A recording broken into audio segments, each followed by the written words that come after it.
लोग की अमृत वाणी सुने और उसके बाद मुझे जो है अभी पाठ बुलाया उसी पर अभी एक विशेष विश्लेषण करेंगे। बोलिए प्रेम से श्री सद्गुरु महाराज।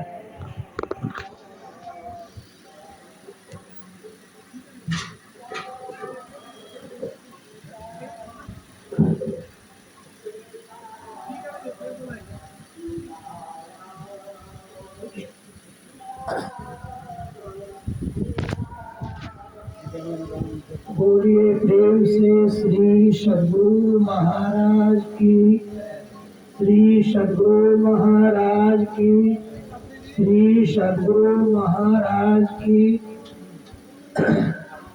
बंदो गुरुपद कंद कृपा सिंधु रूप हरि महामोहतं तुंजो जासु वचन रवि कर। अव्यक्त रूप में सर्वत्र विराजमान पूज्यपाद संत सद्गुरु महर्षि में ही प्रभु जी महाराज के उभय पाद पद्मों में कोटि नमन। व्यक्त रूप में वरिष्ठ सत्संगी काफी बाबा, जयराम बाबू, मास्टर साहब, गृहपति कुंदन बिहारी बाबू, आप नए घर का निर्माण किए, उस पर वैदिक रीति से भी आपने पूजा पाठ किया और संत की परंपरा के अनुसार आपने सत्संग का भी आयोजन किया। हमारा विश्वास है कि जिस घर में इस तरह के अच्छे संस्कार हैं उस घर में शांति और सुख अवश्य ही होंगे, क्योंकि सबको ऐसी सद्बुद्धि परमात्मा नहीं देते। अब मुझे एक बात याद आ रही है। 4 बजे संध्या भागीरथ बाबा का जब जन्म हुआ था तो उसके घर में भागवत की कथा हो रही थी, और जब कथा चल ही रही थी उसी समय 4 बजे शाम को उनका पदार्पण इस धराधाम पर हुआ। और आज जो आपका सत्संग हुआ वो भी लगभग 4 बज के कुछ मिनट के बाद से हुआ, और इस समय आप अपने नए घर में प्रविष्ट हुए। ये सुख की बात है। अब जिस घर में शुरुआत ही सत्संग से, वैदिक रीति के यज्ञों से और पूजा पाठों से हुआ है, उस घर के संस्कार अच्छे होंगे ऐसी मैं आशा करता हूँ।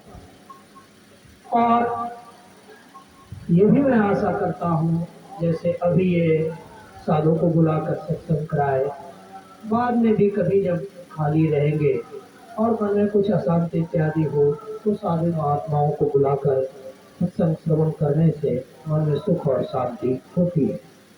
मैं खुद भी जब, जिसको हम लोग जो व्यवहारिक भाषा में कहते हैं, जब मेरा बैटरी डिस्चार्ज हो जाता है तो अपना चार्ज कराने के लिए हम कुप्पा घाट या मनियारपुर चले जाते हैं।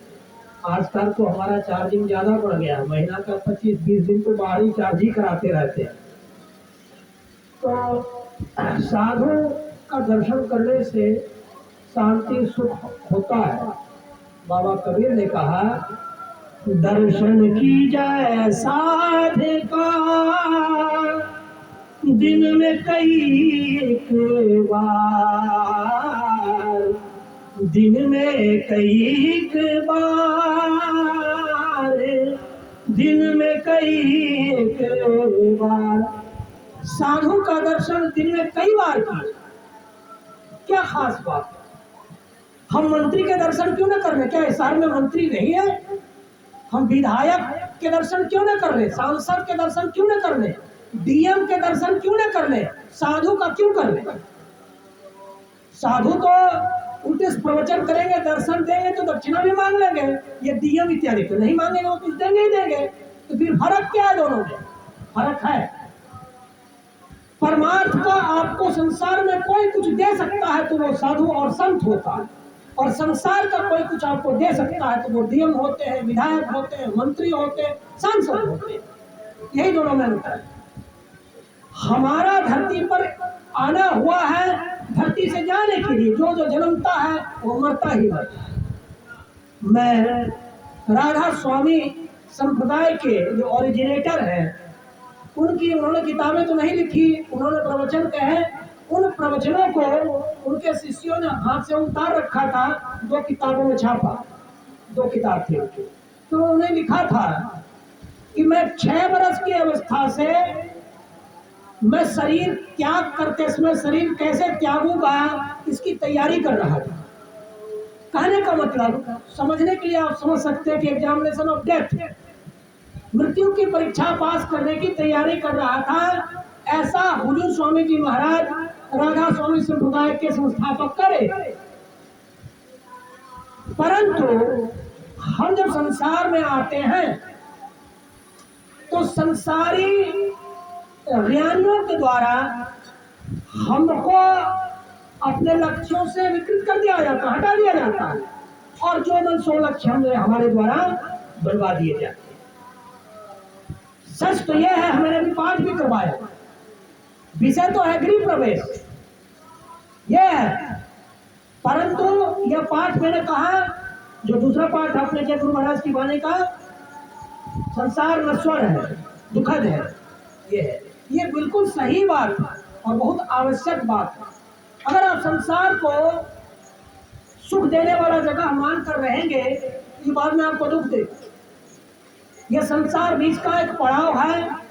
परमात्मा को प्राप्त करने के लिए हम धरती पर आते हैं, ऐसा संत बताते हैं, संसारी नहीं बताते। आप किसी वैज्ञानिक से पूछिएगा कि तुम धरती पर क्यों आए हो, बताएगा वैज्ञानिक बनने के लिए आए, और हम बन गए।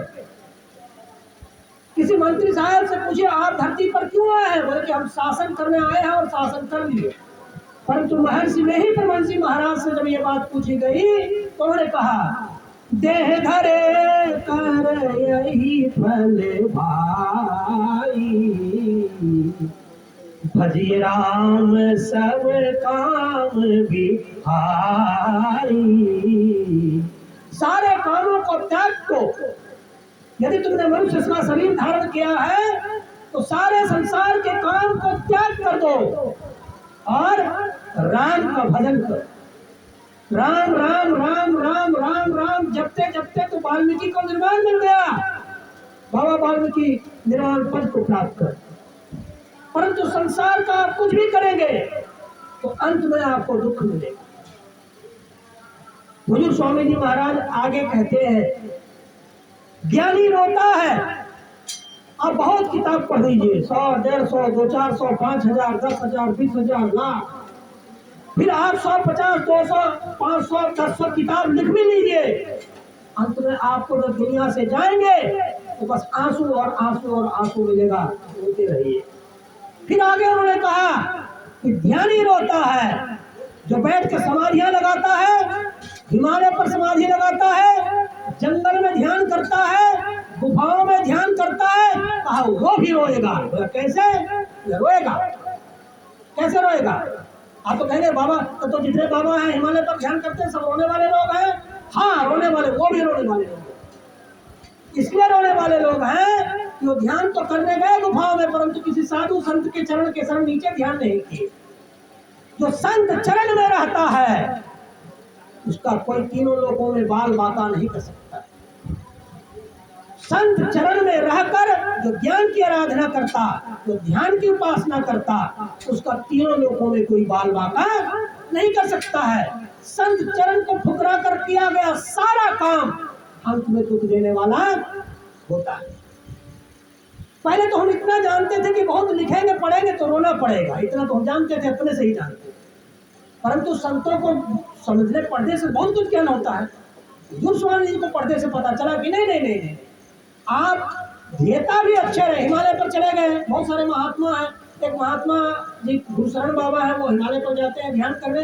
बोलते एक व्यक्ति 10,000 वर्ष से ध्यान कर रहा है, केवल हड्डी बचा है और ध्यान करिए।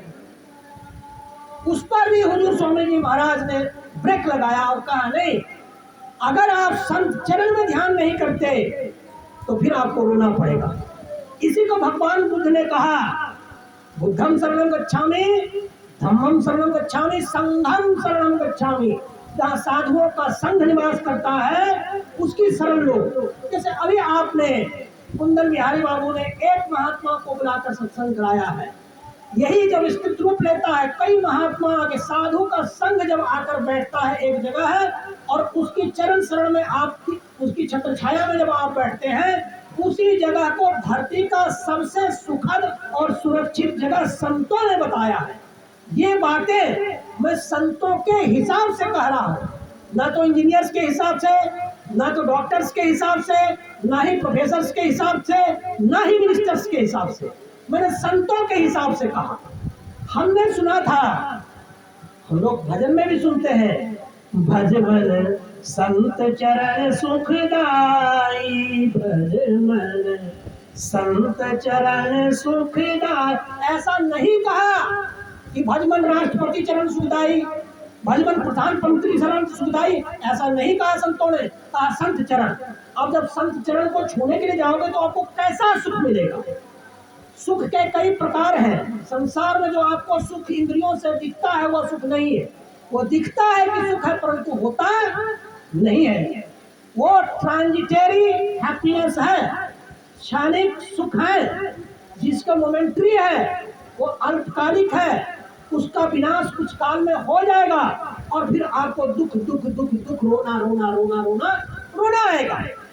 परंतु संतों ने जिस सुख की कल्पना की है, योग से उत्पन्न सुख, ध्यान से उत्पन्न सुख, साधु चरण में बैठकर उनकी वाणी को श्रवण करने का सुख और गुरु की सेवा करने का सुख, ये सब जो सुख है, जिसको संत मत में साधु की सेवा और कठोर ध्यानाभ्यास और सत्संग श्रवण और सत्संग का श्रवण करना, उसका मनन करना, उसका निधिध्यासन करना, यह आ गया तो संत में बाजी मार लेगा।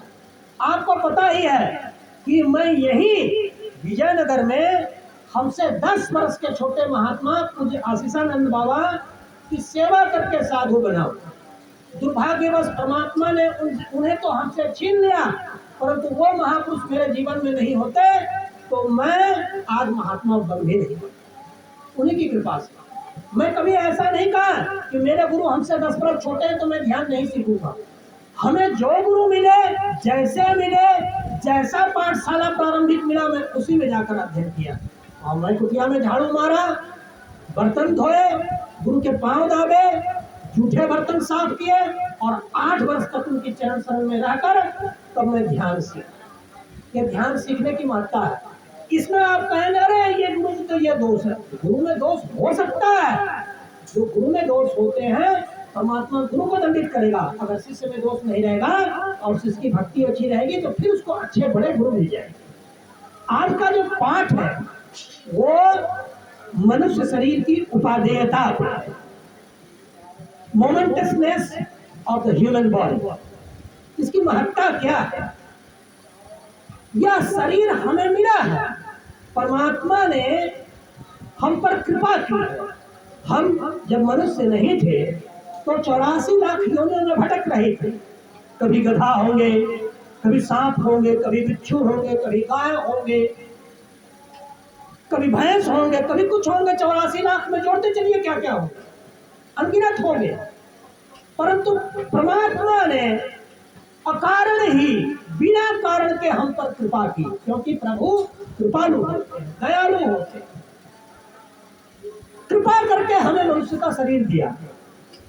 यही वह मानव शरीर है जिसमें 10 द्वार है, जिस द्वार में प्रविष्ट करने पर जीव परमात्मा को प्राप्त करने के रास्ते पर चल सकता है। और इस शरीर के अतिरिक्त किसी भी शरीर में 10 द्वार नहीं है। अगर किसी जीव को परमात्मा की भक्ति में लगना होगा तो पहले वह जीव सारे योनियों को छोड़कर मनुष्य बनेगा, और मनुष्य बनेगा तब किसी साधु के संगत में जाएगा। कैसे? प्रथम भगति संकर्ण कर संगा, दूजी रति मम कथा प्रसंगा। पहली भक्ति मतलब भक्ति का LKG, UKG, class 1, class 2, class 3। तो पहला एलकेजी क्या है? प्रथम भगति संतन कर साधु संतों का संग करना। एलकेजी में एडमिशन हो गया, एलकेजी में एडमिशन हो गया, साल भर इसमें पढ़ेंगे, साल भर साधु संग करेंगे, संग का रंग लगेगा, फिर यूकेजी में प्रमोशन होगा। ऐसे हुआ दूजी रतिमन कथा प्रसंग। और जब साधु का संग करते रहेंगे तो साधु महात्मा गण जो कथा कहानी इत्यादि अनुभव के आधार पर, वेद इत्यादि धर्म ग्रंथों के अध्ययन के आधार पर सुनाएंगे, उनमें प्रेम करना, प्रीति करना, मोहब्बत करना, अफेक्शन करना, लव करना, स्नेह करना, ये हो गया दूसरी भक्ति। और क्रम क्रम से 9 भक्ति है, नवदा भक्ति। परंतु आज का पाठ मनुष्य शरीर की पा देता है। आज के पाठ में कहा ये मनुष्य का शरीर हम लोग को तो मिल गया, परंतु इसको में ले करके हम परमात्मा की भक्ति अगर संतों के चेताने के हिसाब से नहीं करते हैं, संसारियों के बहकावे में आकर कुछ संसार संबंधी कुछ पदों को, कुछ पैसों को प्राप्त करने में इस मनुष्य शरीर को बर्बाद कर देते हैं, तब तो रोना पड़ेगा। क्यों? कि शरीर तो मिला था परमात्मा का भजन करके परमात्मा प्राप्त करने के लिए, परंतु हमने परमात्मा को खोजने में शरीर को नहीं लगाया। मैंने कुछ पैसे में, कुछ संसारिक पदों को प्राप्त करने में, कुछ संसारिक सम्मान को प्राप्त करने में, हीरे मोती जवाहरातों को प्राप्त करने में, कार एरोप्लेन इत्यादि को प्राप्त करने में लगा दिया पूरा जीवन। परंतु साधुओं का कहना है कि आपको यह शरीर उन सबों को प्राप्त करने में नहीं लगाना है।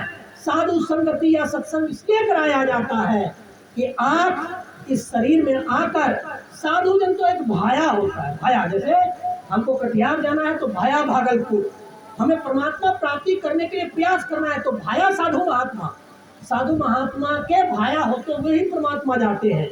साईं बाबा कहते थे, साहो भाई हरि गुरु एक ही जानो, साधो भाई हरि गुरु एक ही जानो, जोई हरि है सोई गुरु है, जोई हरि है सोई गुरु है, भेद तनिक नहीं आनो, साधो भाई हरि गुरु एक ही जानो।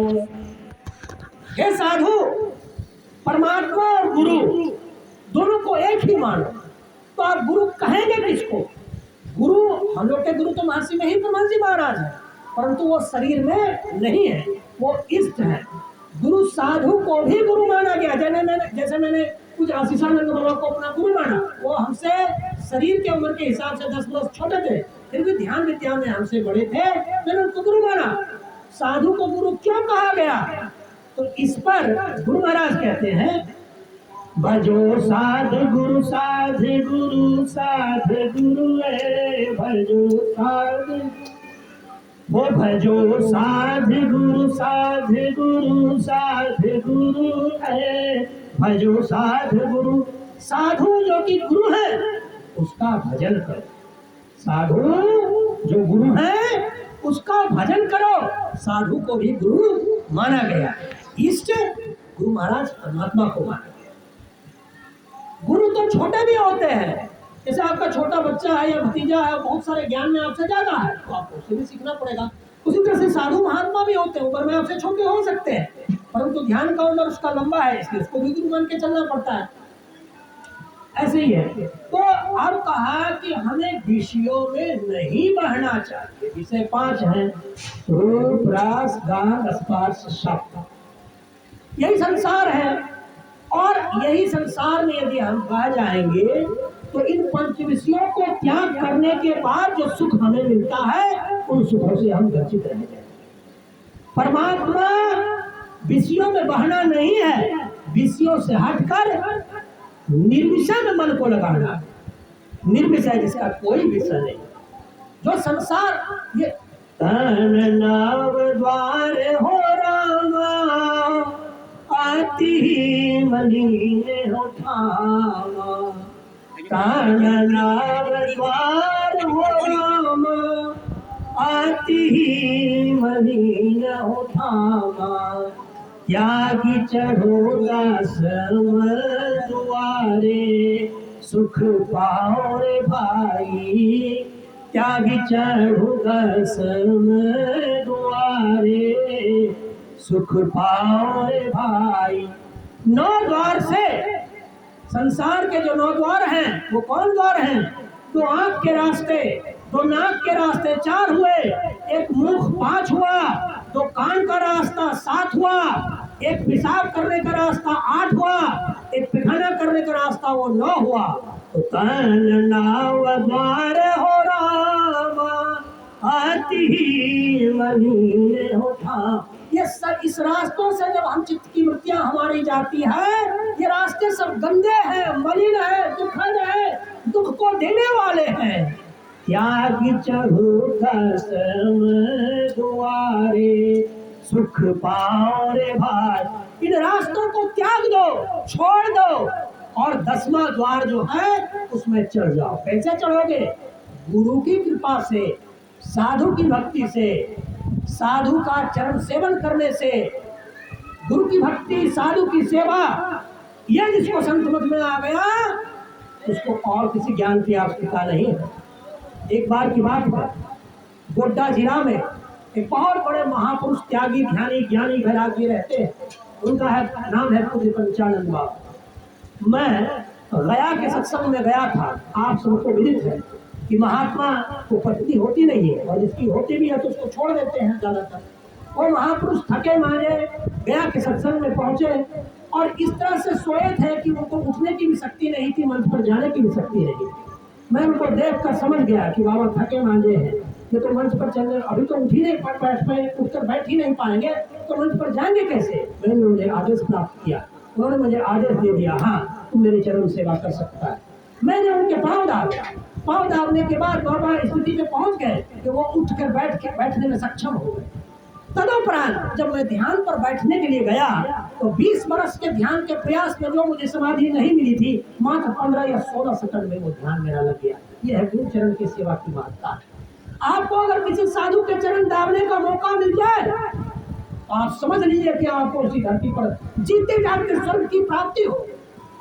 किसी आश्रम में जाते हैं, वहां जूठे बर्तन को धोने का मौका मिल जाए तो आप जान लीजिए कि आप बर्तन तो जूठा साफ करेंगे, और आपके मस्तिष्क के अंदर जितने गंदे गंदे विकार हैं वो बर्तन के जूठों के साथ साथ सारे विकार खत्म होते जाएंगे। आप एक दिन करके देख लो। मैं बहुत किया उस काम को। लोग कहते हैं क्या ऐसा सब भाषण देके आश्रम में सब सेवा करवाना चाहता, आप करके देख लो, अगर नहीं फायदा होगा तो मत कीजिए। मैं तो किया।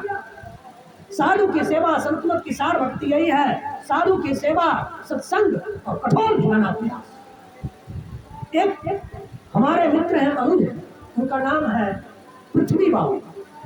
वो 10-12 से ज्यादा वर्ष तक नाथनगर में सेवा किया करते थे, बहुत काम करते थे। उनको पैर से वो कुछ विकलांग भी थे, पोलियो है, फिर भी आश्रम की हर प्रकार की सेवा किया करते थे नाथनगर में।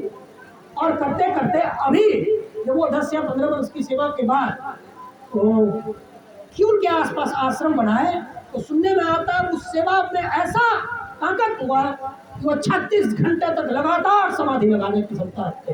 ये गुरु सेवा का परिणाम। इसलिए जिसको ध्यान में बरकत करना है, उन्नति करनी है, पद प्रतिष्ठा पैसा को ताक पर रखिए, छोटा बड़ा का छोड़ दीजिए। जो साधु निकट में मिलता है उसकी सेवा कर लीजिए, 10 वर्ष 20 वर्ष कर लीजिए, फिर देखिएगा आपका जीवन कैसा बनता है। यह संत मत की सार शिक्षा। आज का विषय था बड़ो शरीर की उपादेयता, और श्रीमान कुंदन बिहारी जी नए घर में प्रविष्ट हो गए हैं, और बड़े ताम झाम से उन्होंने नए घर में प्रवेश किया है, सत्संग भी कर लिया है, और मनुष्य शरीर को की उपादेयता को ध्यान में रखते हुए तो खूब ध्यान करें, सत्संग करें, साधु संगति करें, साधु के पास जाकर साधु को बुलाकर कभी 1 कभी 150 जितना क्षमता हो साधु संगत करें। तब उनको जो है कि मनुष्य शरीर जिसलिए मिला था उसकी प्राप्ति में काफी मदद होगा। और ज़्यादा हुआ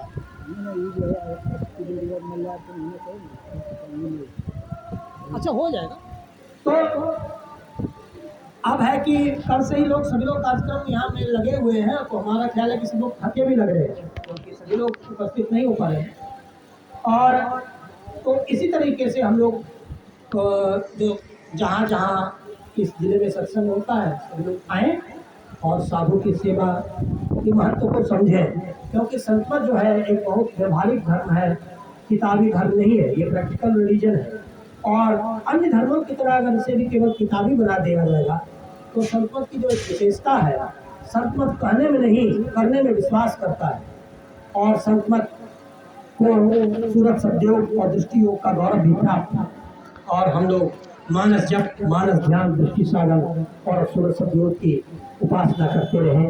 और कुछ काफी जी कह रहे हैं कि कुछ कार्यक्रम जो बीच में छूट गए थे उसको भी होना है, तो हम चाहेंगे कि अब मैं ज़्यादा देर नहीं बोलूँगा, वो काबू बाबा जो है कि वो कर लें कार्यक्रम और फिर हम लोग आरती करेंगे, एक भजन भी होगा, फिर आरती करेंगे। बोलिए प्रेम से श्री सद्गुरु महाराज की, श्री सद्गुरु महाराज की, श्री सद्गुरु महाराज की।